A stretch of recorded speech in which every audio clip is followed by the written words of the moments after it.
30年啦，喺叱咤攞過無數咁多獎，唯獨是我最喜愛男歌手，佢只喺2014年攞過一次。今年有冇機會再攞呢？以下呢一首歌送俾軒公。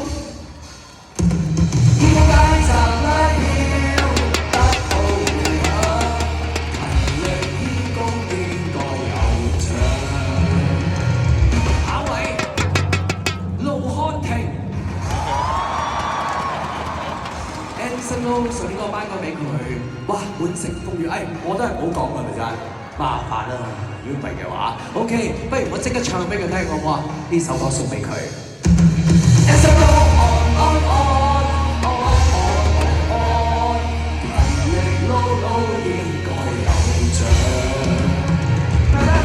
跟住下位，邊度咁快啫？陳卓賢。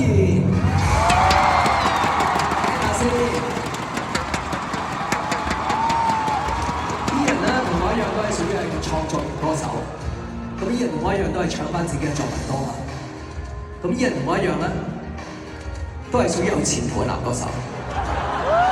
依人同我一樣，都係比較高大嗰種。依人同我一樣，都係屬於靚仔啦，好多女仔中意嘅嗰種歌手。依人同我一樣，都係入男廁啦。唯一我同佢最大嘅分別就係，佢入到最後5強。我係入唔到 ，OK。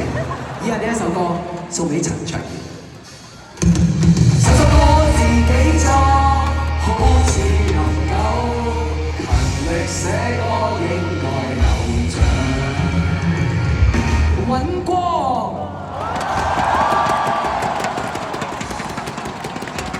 光哥同我一樣都係唱啲搞笑嘅作品帶俾大家歡樂。咁我相信我行條路同佢一樣啦。大概我講緊20零30年之後啦，我相信我都有機會入選我最喜愛男歌手最後5強。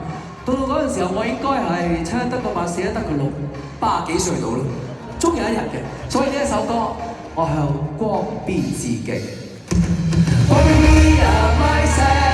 數下波波，橫掃 AI 應該有獎。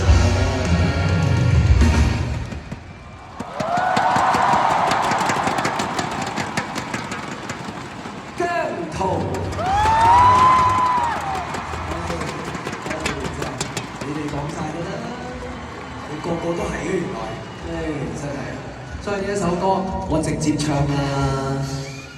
今集出力拉票，攞個頭獎，全部姜糖應該有獎。仲有邊個啊？我最喜愛男歌手頒獎嘉賓。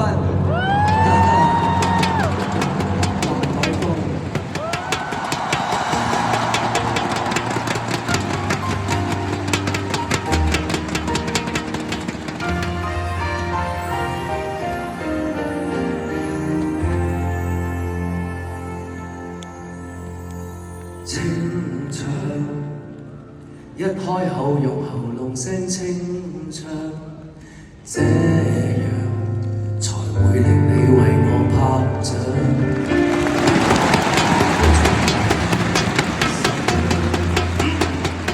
感動，段段歌詞要寫得感動，能夠講鼓舞及明日理想。1800名人就唱，假音唱到第2段嚟個假音，真音真爆個尾音至夠壓場。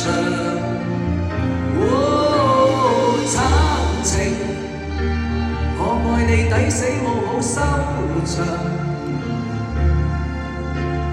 煽情，搣2粒眼淚情緒高